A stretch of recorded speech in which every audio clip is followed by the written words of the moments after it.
好了，今天话不多说啊，既然让大家多等了4分钟啊，这个我们就直接进入主题吧。今天老王将以我妻之死这件事情进行深度的剖析。本来我不想再弄这一期节目了，因为这个事儿过去了，我心说就是不行，咱们就蒙混过关得了。结果没想到王志安前天做了一期节目，叫《我妻之死》，一个中产阶级家庭移民加拿大的血泪这个故事。我这一看啊，我看了一半，我看不下去了，我搓火啊，就是必须干。这个男主和女主故事我今天就不重复了，什么公子沈呀，什么好像是那些大 V 都做过，而且都做得非常详细了。我相信呢，大家从网上也都得知了这些信息。那么我呢，今天就将以我分析蒙牛的态度分析王志安的半场就够了，后半场我给他留面子啊，后半场是他临场发挥，连线那个男主，两个人在沟通自己臭味相投的知爹味道十足的男权主义啊，所谓的弱势男权主义，这个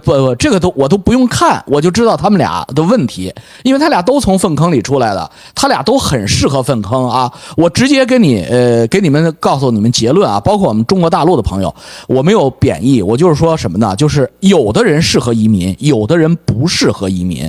因为他的生存能力，他的学习能力，他对于西方资本主义或者说自由民主社会的这种自理能力，自由的硬币另一面就是自理能力他不具备。那么在国内的那种体制内，尤其是在事业编的体制内，他如春风化雨，如鱼得水。所以这两个货，王志安和这个我妻之死这个男主啊，都适合那样的环境，所以他俩不就是天然match吗？所以他俩搞到一起去了啊，我就听不下去了。因为大家知道，第一我是直男，第二我是三观很正的，我在散播那个就是强者要扶助弱者这种世界观，所以我是听不下去的。好了，我现在我认真了，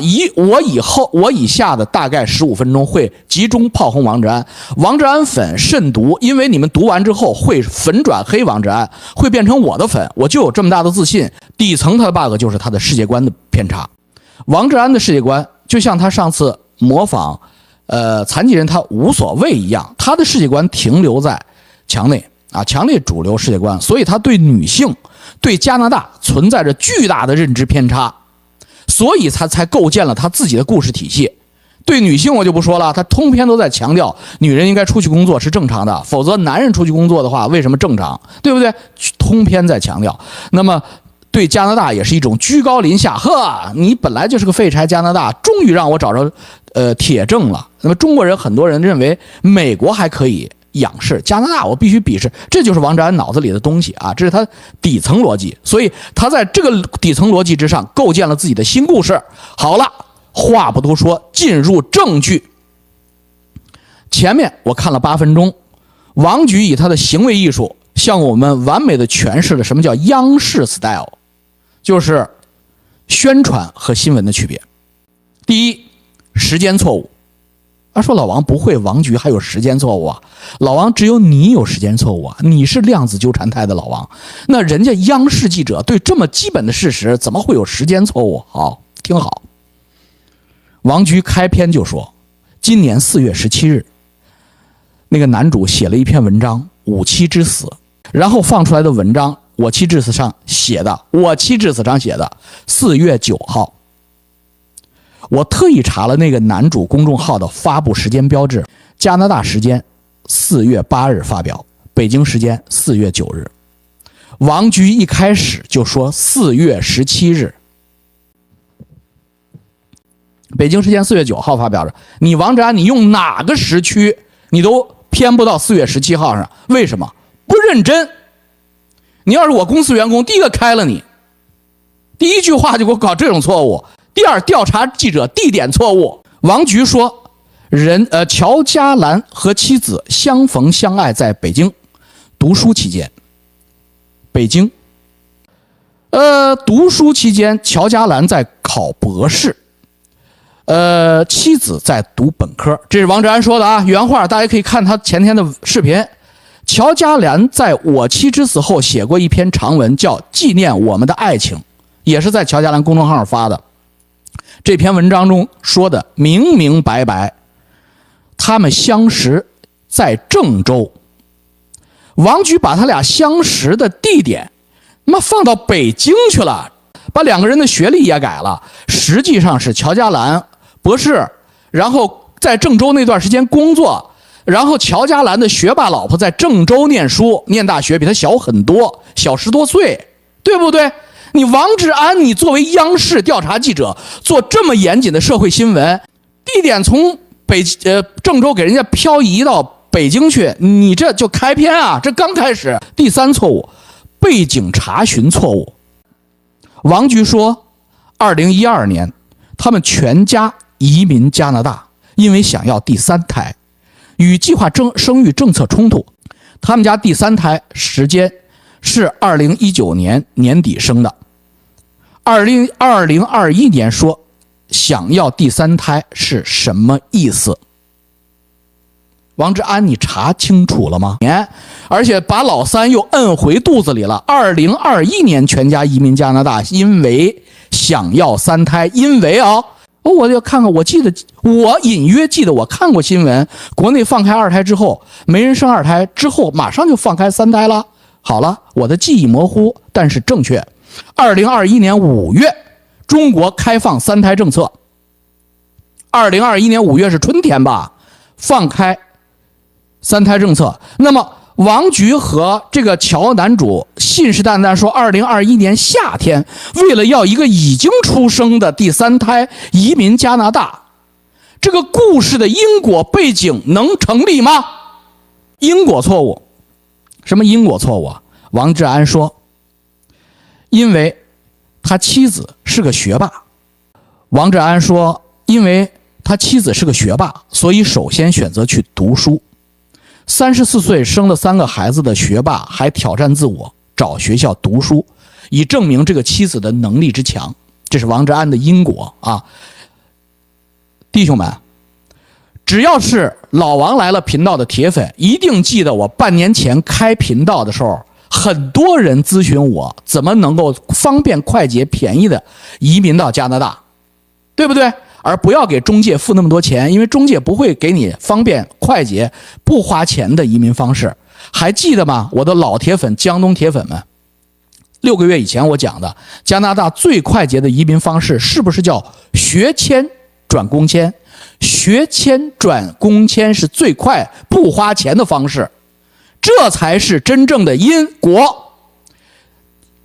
死人不会说话，活人会消费死人最后的尊严，制造泪点。学签转工签，那你为什么撒谎呢？为什么不说你的原因呢？还要编出什么学霸爱学习，要拿学位，你听得进去吗？4大基础错误啊：时间、地点、因果和背景。犯了他的这个基础描述错误之后，进入自说自话的阶段。病情开始，王菊完全无视作者了，就是王菊已经不再看乔博士这个乔渣男的这个表演了，开始进入表演阶段。最逗的是他放的图片完全打脸。王菊的说法是9月份开始，记住，小敏不舒服，就是小敏就是那个可怜的女主啊，小敏不舒服。9月15号去看了家庭医生，家庭医生说没什么问题，就是有一些恶心胃反酸。家庭医生说他很健康，配合的贴图文字写明小敏，就是王志安在讲这个时间线的时候配合的那个文字贴图上面贴着小敏是10月感觉到不舒服的，10月之前小敏一切正常。这是乔渣男写的时间线，就是9月份乔渣男就是老婆完全是个正常人的状态去看的家庭医生，但王志安为什么一定要把家庭医生扯进来？人家乔渣男都说9月份去全家去看家庭医生，那时候大家都很 OK， 还可以干体力劳动没问题。什么恶心胃反酸跟家庭医生没关系，那为什么王志安把家庭医生扣进来呢？司马昭之心，他要让加拿大的医疗体制全盘皆烂。他要让这个可怜的女主的死亡做出最大的祭奠，就是证明加拿大公费医疗一塌糊涂。所以连最无辜的家庭医生也被扯了进来。好了，我接着给你们讲家庭医生那天乔渣男和小敏他们去干啥了？是不是小敏身体不舒服去检查身体了？是不是家庭医生 involve 进了这个悲剧？好了，之前小敏10月份开始不舒服之后自己买了药，也跟国内的医生联系了，还吃了从国内带来的药，国内中医也给开了中药，吃了乔渣男家里边储备的从中国带过来的消炎药。在这个过程中并没有因为小敏身体不舒服去医院或见医生。这个故事是所有在加拿大、美国的美华、加华新移民都会了解的故事。为什么呢？因为新移民总是从国内带消炎药来，刚刚来嘛，他们还保持着从国内带药，有什么事先给国内打电话，甚至开中药吃。注意这些行为的时间线发展都是在10月份以后，就是看家庭医生之后1个月的时间，他才出现这种症状。那么他们去家庭医生那儿干什么了吗？老王要给你们解释真实的真相。家庭医生的体检报告乔渣男也提供过，写的清清楚楚，是全家5个人的体检，全家5个人，3个孩子2个大人的体检。我作为老移民可以很负责任的告诉你们，我虽然没有在曼尼托巴省生活过，但是我可以告诉你们，加拿大医疗大同小异。新移民登陆找到家庭医生，第一件事情叫建档，建立不是党支部，建立你的身体健康档案。在身体健康档案建立的这个过程中，需要全家查体，把基础病什么乱七八糟东西都要输入程序，所以才全家5个人一起去。9月份那次见家庭医生是干这件事儿去了，是 set up 这个 profile， 就是 set up 你的档案去了，去建立你的 database 去了，就弄你的数据库去了。听见了吗？写一篇文章 new file， 这是去跟小敏得癌症一点关系都没有，风马牛不相及的2件事情。那么乔渣男引战到家庭医生那儿，为了证明他的无辜和家庭医生的无能，加拿大效率的低下，然后王志安自说自话的总裁局长把这个事情就把这个事情完全给人家推到家庭医生身上了。我问你，但凡所有在加拿大有家庭医生这样的概念的国家生存的人，我问你们，你们可以替老王作证啊，你们如果身体不舒服会全家5个人一起去看家庭医生吗？你见过吗？我移民10多年我没见过啊。记住啊，不是去那儿坐着陪看啊，是被家庭医生看啊，5个人一起被家庭医生看，只有一个可能是体检或者建档，不可能是因为看他老婆的病，这是谎言，活人在撒谎。王局说对了，我给大家普及一下基本知识，就是家庭医生干嘛呢？就是你有什么病转专科的时候去，比如说我肾结石，我要去转这个肾科的话，我不能直接去医院911，我不能直接去啊，我必须通过我的家庭医生转到这个内科肾科的医生，肾科的诊所再给我开药治疗，或者转到医院的那个科室去治疗。我直接，除非我是个肾结石堵塞出生命危险可以打911，否则我直接进医院，前台是会几乎不接待的，就让你等20个小时都有可能。因为这是家庭医生这套医疗体制决定的，叫分级医疗。医院直接接收的病人都是出了车祸呀、刀伤、枪伤或者这个心脏出问题这种急症的啊。好了，11月7号这天啊，刚才说啊，11月7号看啊，刚才说11月7号王志安说的，11月7号他妻子收到一封邮件，说结果不正常啊，医生说因为9月做过妇科检查结果不正常，医生说有2种结果可能，一是肺结核，一种是癌症。王局说的11月7号的妻子收到邮件的啊。王局接着说11月7号这一天检查结果出来了，确实是癌症。哎，王志安，你又量子纠缠态了，王志安，你工作又不细了，我又要开除你一次了。这天不是你刚说的11月7号他妻子刚刚收到邮件，医生说做了妇科检查，有2个可能性，一是癌症，一是肺结核。然后11月7号这天你又说检查结果出来了，确定是癌症。王志安，11月7号收到了邮件，11月7号检查结果又出来了。王志安，你不是想说加拿大的医疗体系效率慢吗？这他妈是光速检查呀！我操，你想说时间慢还是想说时间快？你逻辑不通啊，王志安，我都糊涂了。我看你视频，我自己都糊涂了一下。什么情况？王局难道是要挺加拿大医疗吗？我操，这么快吗？我就是加拿大人呀，我怎么不知道呀？操！后来我才知道，不是王局180度大掉头，不是，是王局不严谨。是王局做这个事情非常了而呼吸的央视 style 拿出来了啊，所以呢，你刚刚吐槽检查结果等了整整7天啊，什么17号，然后又7号，你这时间线，王局你这，哎呀，好了，我看到这儿我就看不下去了，因为紧接着王局就把这个事儿啊，话锋一转啊，把加拿大埋汰个够，话锋一转，变成了男女权利的对立。从王志安后半场都是男权和女权对立，什么男人出去上班还是女人出去上班，是谁在欺负谁，谁在剥削谁？我操，这个跟加拿大医疗体系我亲侄子有关系吗？王志安，这撒谎吗？所以前一半是王局自己在编自己的故事，后边就不要听了，后边就是在他的谎言基础上给大家输出错误的世界观。对于加拿大，对于西方，对于民主社会，对于医疗体制，所谓的居高临下的全局视野，就像他当年诋毁台湾民主一样啊，明面上看着是在帮助台湾，实际上是使所有没有民主的太监，没有性生活的太监知道，哦，原来性生活是可以得病的，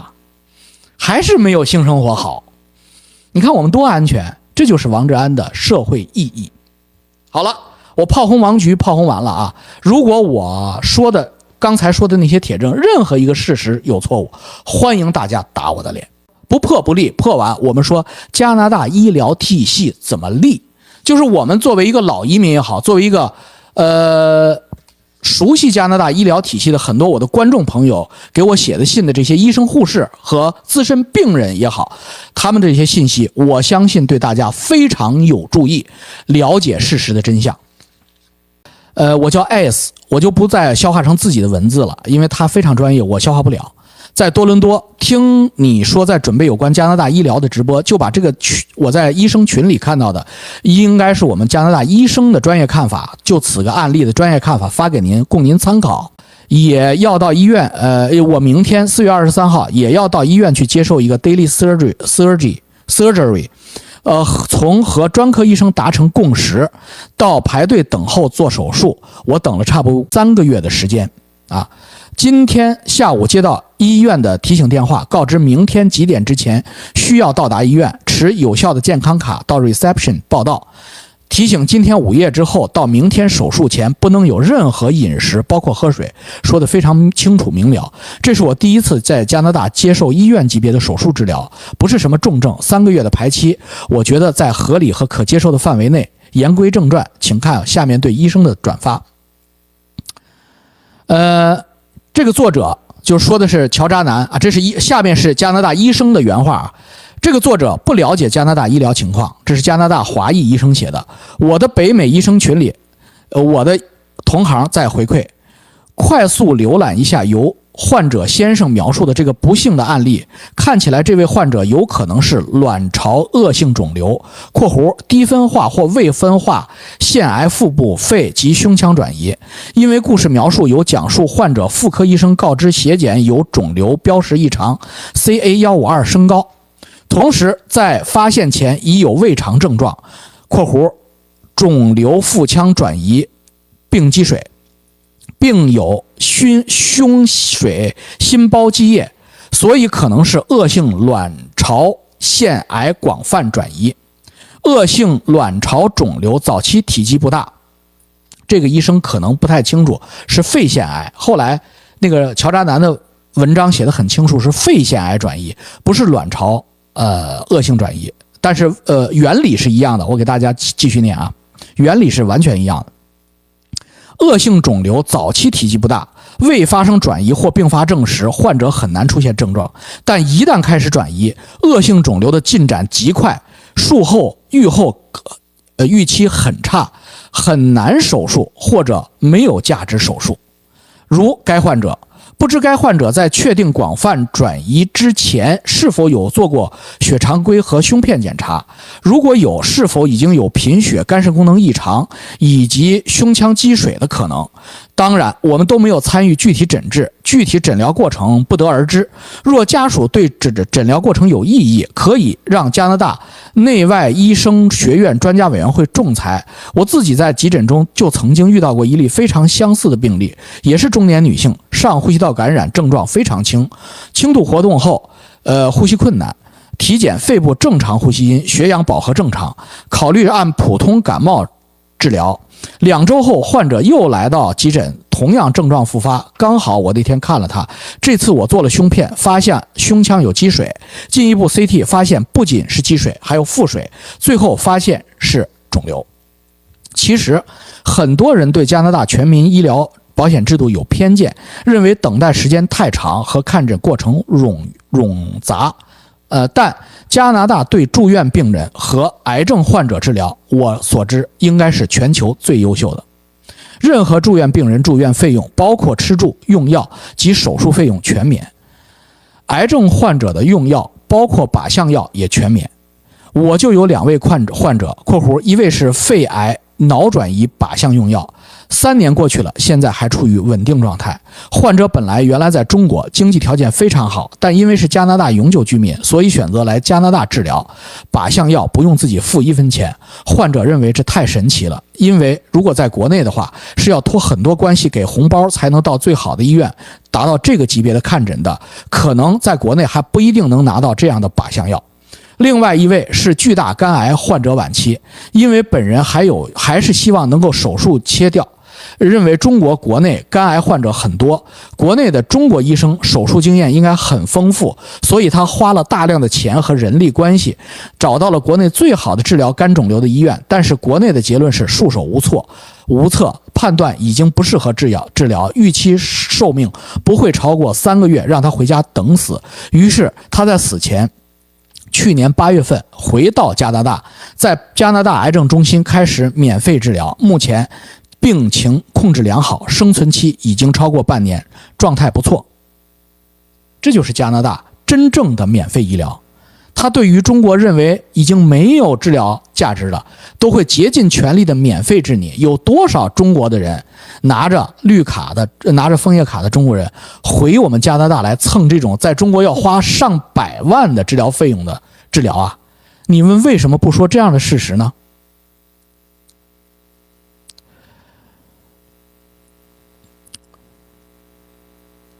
应该说，加拿大癌症治疗中心基本上都有美国 FDA 审批过的癌症靶向药（括弧最先进的靶向药），当然有可能没有美国正在进行临床试验的药。如果患者有应用适应症，治疗全免费。在美国，有很多癌症患者在治疗过程中可能还需要 COPAY， 就是 copay， 好像是付钱吧，除非有非常好的保险。我曾经一起工作过的美国外科和急诊医生和我的同行，本来他已经退休了，但就因为他太太得了癌症，需要他们的治疗费用，他们的保险 cover 不了，所以他需要70岁以上又出来工作。医疗服务应该是所有服务行业里最难和最受诟病的行业。应该来说，全世界目前还没有一个国家的医疗体系能做到十全十美。而作为一个医生，我认为加拿大的医疗系统还是不错的。从去年秋天到今年春天，这是接了好几个女患癌症很快死亡的丈夫的电话，估计和前例医生分析的都一样，都是癌症晚期迅速扩散死亡的。按照肺腺癌患者进行的检测，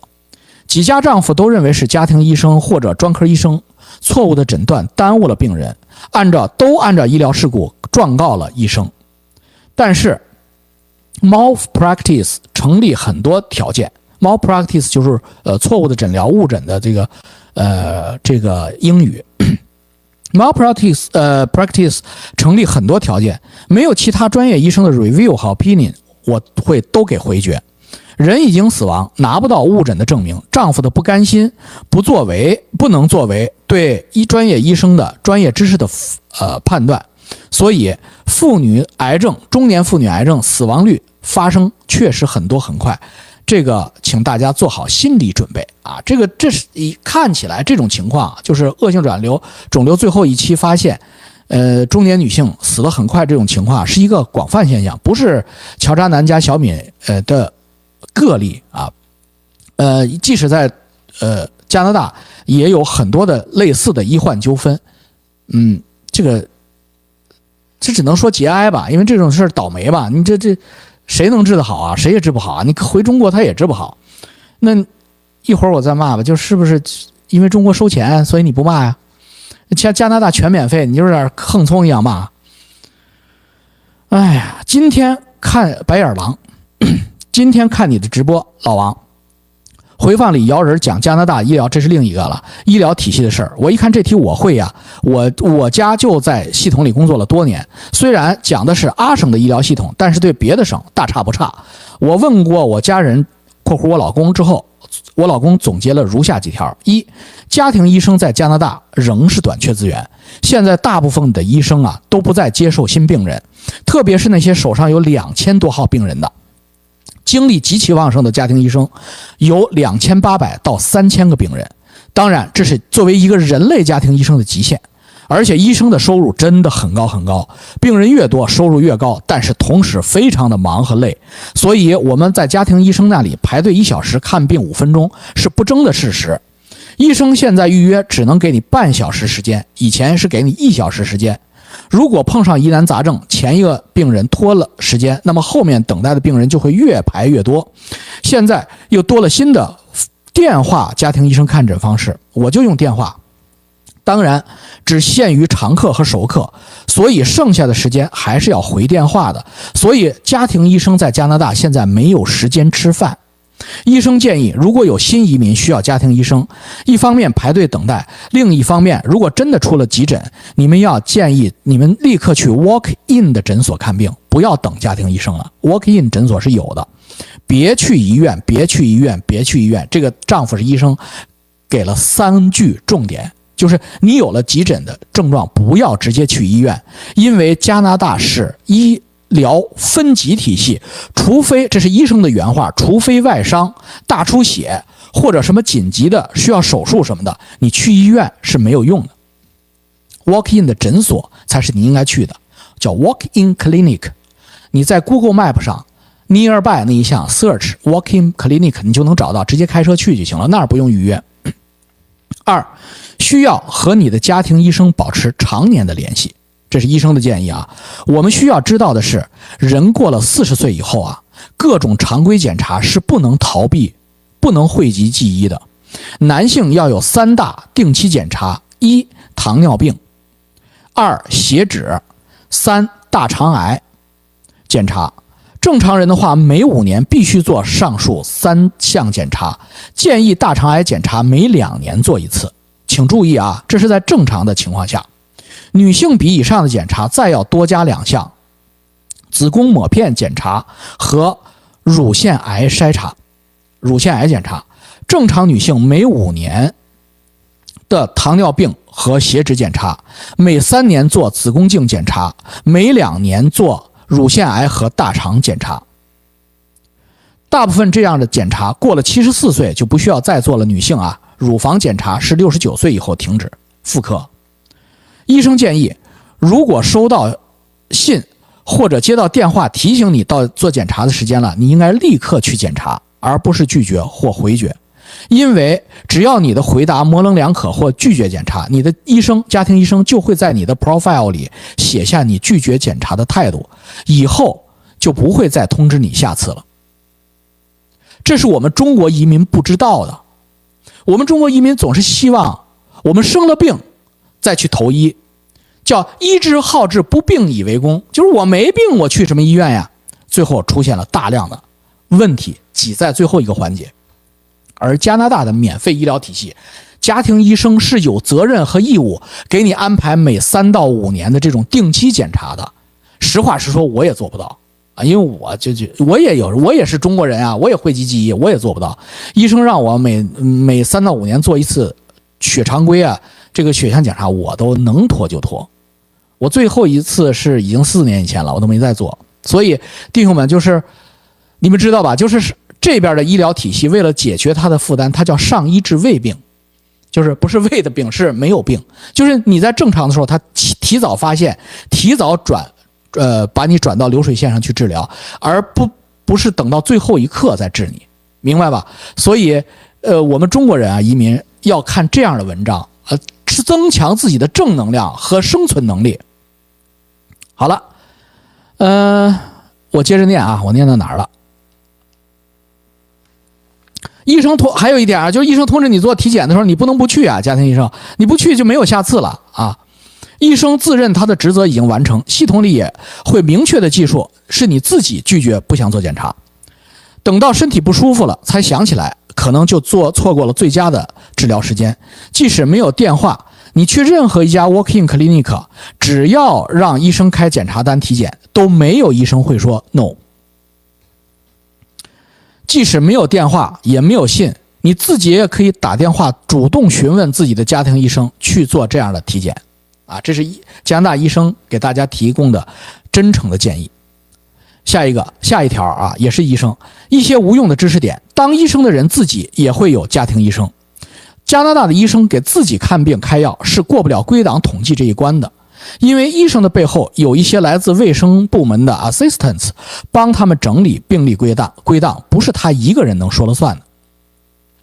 药物统计和病理统计、病人统计都是有专业的其他人士来替医生整理的，所以我们的卫生部门对于新病例和药物的使用了如指掌。我们加拿大对直肠癌在今年超过了乳腺癌、肺癌和前列腺癌位居第一这样的数据。目前官方网上统计数据没有更新，还是22年的，但是我们自己是非常清楚的。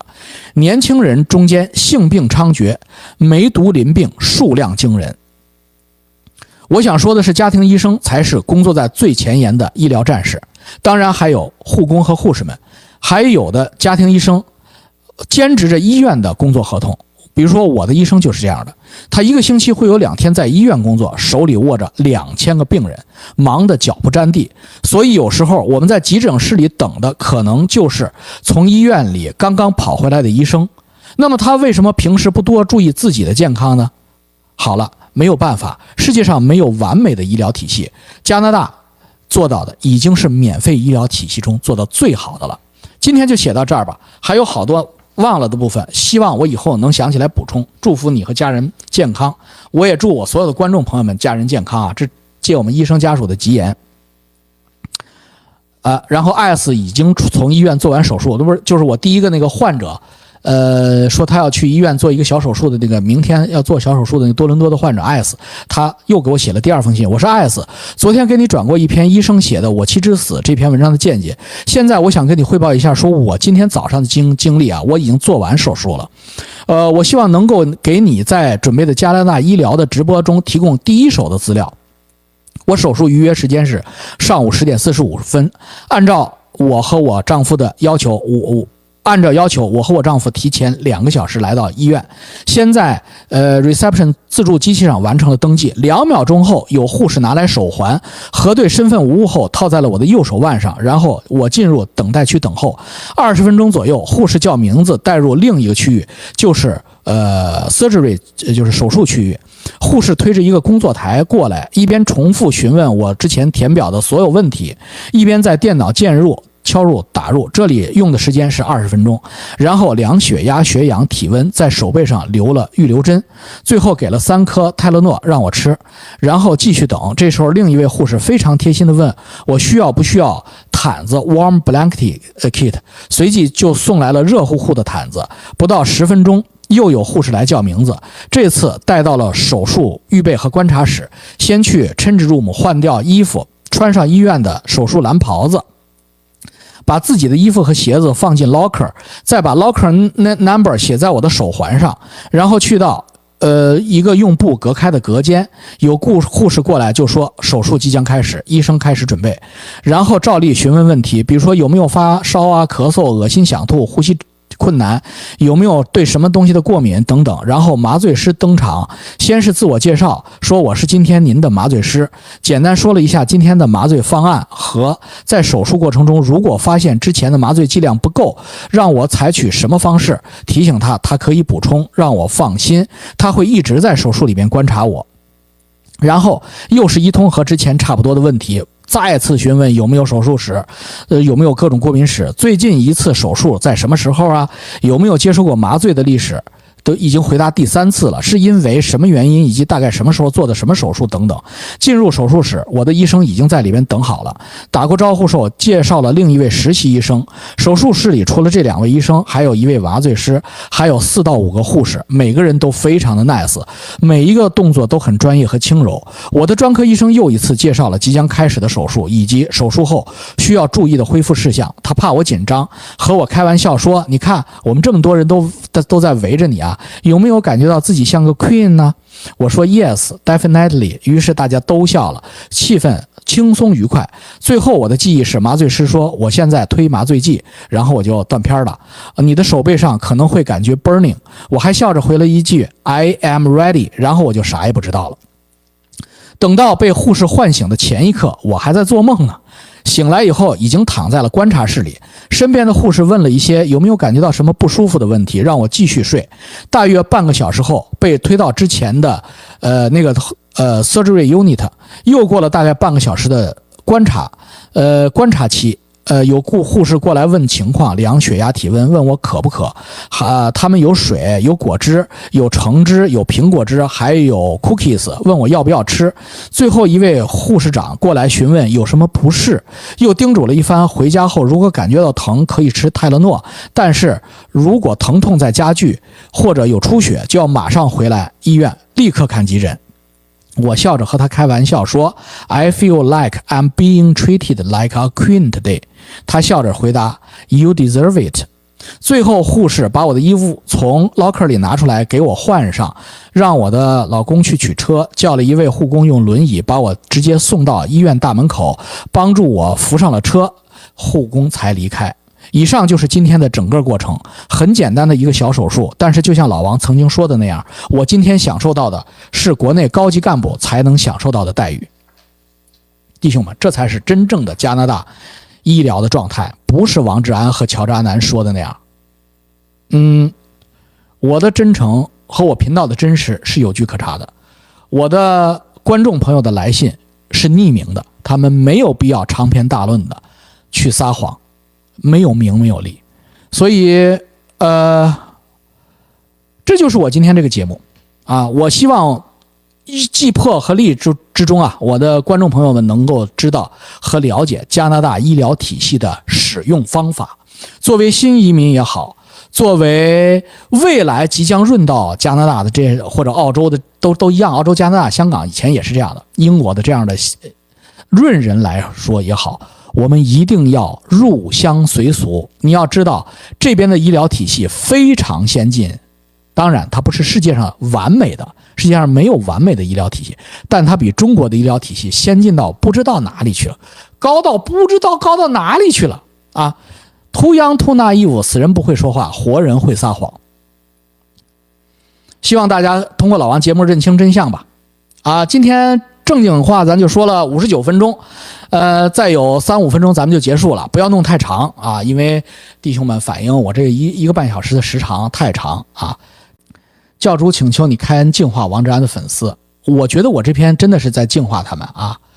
老王，我不认可你说的中国医疗有中国医疗的优势，对于我们有医学基础的人是更适合中国的医疗，我们可以找到最优方案。他说老王你不了解中国医疗，中国医疗有优势，比如说我们医疗系统或我们了解医疗系统的我们内部的人，我们就能迅速的制定方案，极其快速的得到最好的解决。因为中国医疗它就是这样一点点的供给，满足全中国的需求。所以有了病就得到处找人托人。10个中国老百姓里边有9个没有你这种资源，那9个人就不抵责了吗？你还舔着脸子说这是中国的优势？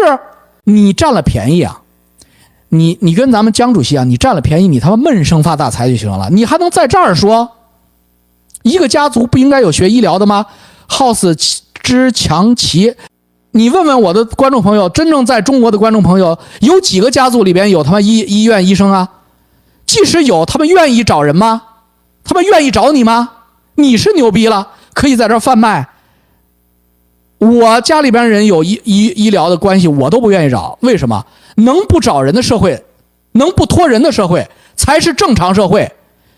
找人托人还算对的，家里边还没有几个学医疗的吗？这不是正常的吗？